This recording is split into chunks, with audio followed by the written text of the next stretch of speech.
Liberal Senator Karen Liddle is the Shadow Minister for Child Protection and the Prevention of Family Violence. The Indigenous Senator is advocating a no vote in this referendum. I spoke to her earlier.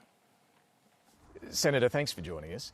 I'd like to start with something your Country Liberal Party colleague Jacinta Nampijinpa Price said today at the National Press Club, which really seems to go to why Indigenous Australians face disadvantage.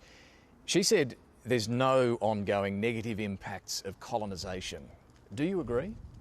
Well, I think there are a whole range of reasons why Aboriginal and Torres Strait Islander people, some people, find themselves disadvantaged, and it goes to the core of this issue of the suggestion, the stereotype that we are all the same, or that we've all had the same experiences growing up and that we're all at the same place in our lives. What I find difficult about those conversations about colonisation is that takes us back to 1788. And it completely ignores the incredible contribution of Aboriginal and Torres Strait Islander peoples in this country to the growth and development of this country, not just in the mining industry, but in the hospitality industry, in the pastoral industry. My family were involved in the pastoral industry. They owned pastoral properties. They worked in the tourism industry. They built their own businesses. They went to war, and taking everything back to colonisation just does us a disservice when you ignore the gains that have been made in our communities, the fact that people are employed across a range of sectors and some are doing very well. The gap between those who are doing very well and the gap between those who aren't is where the problem is. You talk about your own family. You've spoken about this previously. Your own mother was a member of the Stolen Generations, and you yourself have said those things have a huge effect. There is an intergenerational effect.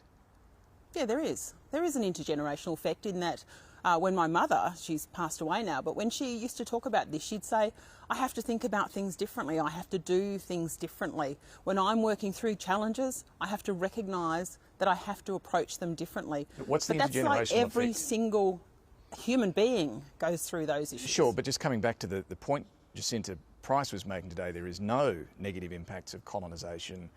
You seem to argue there is. Well, look, one of the things about this whole discussion around voice is around people focusing on the minutiae issues rather than the big issues. This is no small issue, though, with respect, is it? Whether there's intergenerational... It is to people right now who want to move forward, who want us to focus on the things that matter to the most, who want us to focus on those functional and dysfunctional organisations. They don't want to talk about colonisation. When I go and visit people, my own family even, in remote and regional areas and in the cities, right? They don't talk about the impacts of colonisation. That's what the academics talk about, right? They talk about my house has no electricity and they don't care if my power goes off when I live in a remote community. They talk about my fuel costs a terrible amount and I can't even get to medical attention. But it's important to identify why the gap exists between Indigenous and non-Indigenous Australians across so many areas. Why do you think Well, I go back to, again, you're going back to a historical... No, I'm asking why the gap today exists between Indigenous and non-Indigenous I'll tell you why it Australians. exists. It exists because we have to start focusing on those service delivery organisations that are not assisting in the way they are supposed to, those people that need it most. The most frustrating thing in last week's sitting of Parliament was watching this Parliament, the government, who talks about improving the lives of Indigenous Australians, knock back a simple Senate inquiry. You know how many inquiries we have each year? We ask for a simple Senate inquiry into those organisations that actually exist to improve the lives of Indigenous peoples, to find out what's working, what's not, from their perspective. But they didn't want to hear those voices. Do you agree there are no ongoing negative impacts of colonisation? What's your view on this?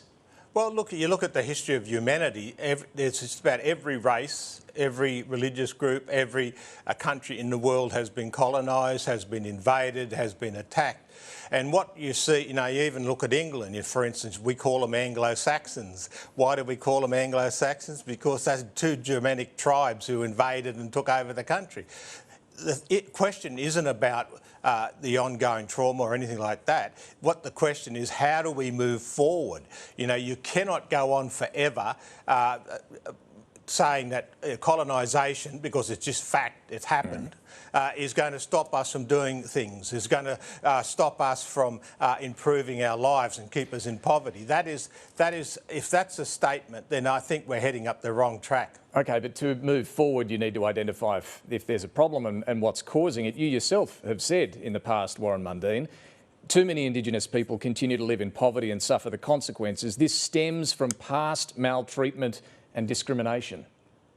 Of course that is. That's just a fact. We've got to recognise the problems of the past. We've got to talk about our history factually and actually and do things. But at the same time, we have to move forward. If we do not move forward, then we're stuck in history. We've got to move and improve our lives and get things done. And if we don't do that, then we're just in a trap, a cycle, a Groundhog Day. But is the disadvantage that's there right now that needs to be dealt with, is it in part due to those ongoing impacts of colonisation? Well, if that was the truth, then how come people like myself, how come Marcia Langton, how come Noel Pearson, how come these people have been very successful and have done great things? You know, like all those doctors we have now. When I was a kid, we didn't even know about doctors. Plenty haven't though, Warren, and then you know that. No, I'm not arguing that. I don't think you heard what I said. I said we need to face the facts. And we need to do things. The problem with the Voice campaign, and this is one of the lies of the Voice campaign, is that Aboriginal people do not have a voice. In actual fact, we do. We'll come to that. But aren't the facts clear in the Close the Gap figures? Aren't they very clear that there is a gap there across employment, health, education, incarceration outcomes? In some communities it is. You know, there's a Centre for Independent Studies had a study where the biggest gap is not between black and white, but the biggest gap is between Aboriginals in cities and large provincial towns and people living in regional and remote Australia. These are where the problems are. We've got to stop treating all Aboriginals the same. We need to be focusing on the ones who are struggling and who are in need of support. Just on this point of colonisation though, January 26 marks the day the colony began. You've argued many times, Warren Mundine, that we need to change the date of Australia Day. You've said it's a day of invasion, a disastrous defining moment for Indigenous people, that it represents conflict and conquest. Is January 26 a symbol of that negative impact of colonisation? Only if we let it be. January 26th is always going to be an important day because of the fact that Europeans come to Australia and set up the colonies here. We can't get away from that, but we can't become captive of it. You know, we've got to face the facts that we've got to move on from that. Yes, recognise that history, yes, recognise that invasion, recognise the good and the bad that's in our history, but we still got to move on. Do you still want to change the date? Yeah, I'm a change the date person. Why? But I come up with a bad idea. I said the 1st of January is the foundation date of our nation in 1901. But being a good Aussie, I like my public holidays. I don't want to lose Fair one. enough. But why do you want to change the date? The problem because we're going through this parental, annual argument, which is not helping us. We're just arguing about this. And this is one of the reasons why I believe that the idea that the Voice, when it's set up, isn't going to talk about Australia Day is nonsense. We need to confront it and talk about it, and we need to have a mature debate. The problem we have is that when we try and pick a date, like I did, it runs into problems. And so, we've got to really work on it. But you can see the contradiction here. The No campaign's hopping into the idea of the Voice saying they'll want to change the date. You're one of the leading No campaigners. You want to change the date.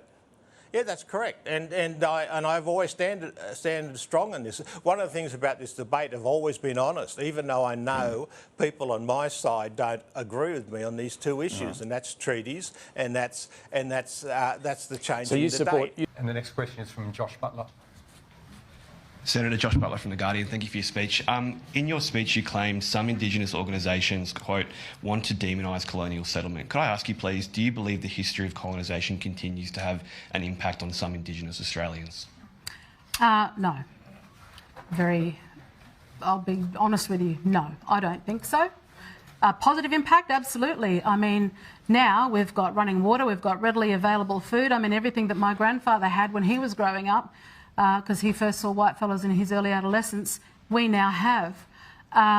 Otherwise, he would have had to live off the land, provide for his family, and all of those measures, which Aboriginal Australians, many of us, have the same opportunities as all other Australians in this country. And we certainly have probably one of the greatest systems around the world in terms of the democratic structure in comparison to other countries.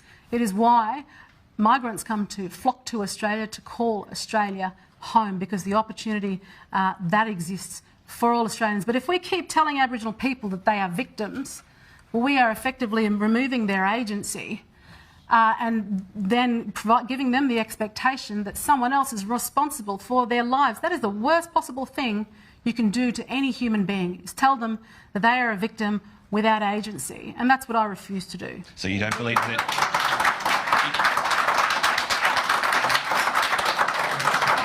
Just as a quick follow-up, you don't believe there's any negative ongoing impacts of colonisation on Indigenous Australians today? Just to confirm. No, there's no ongoing negative impacts of colonisation. What I will say, which I have suggested obviously within my speech, is that particularly for my family in remote communities, again, who live very close to traditional culture, who experience the highest rates of violence in the country, family violence, interpersonal violence, they experience that not because of the effects of colonisation, but because it's expected that young girls are married off to older husbands in arranged marriages.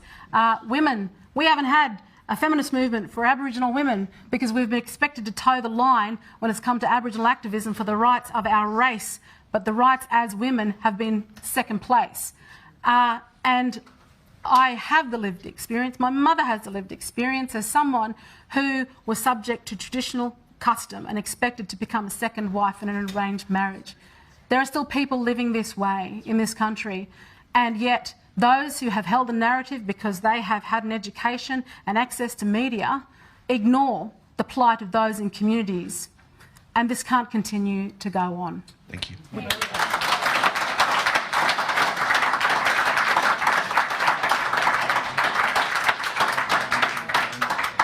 We're moving into an area that goes well beyond the voice, but it is, I have talked to Indigenous people, and I'm sure others have too, who talk about generations of trauma among Indigenous Australians as a result of colonisation. Whether that means that colonisation continues now is probably a separate question, but would you accept that there have been generations of trauma as a result of that history? Well, I guess that would mean that those of us whose ancestors were dispossessed of their own country and brought here in chains as convicts are also suffering from intergenerational trauma. So I should be doubly suffering from intergenerational trauma.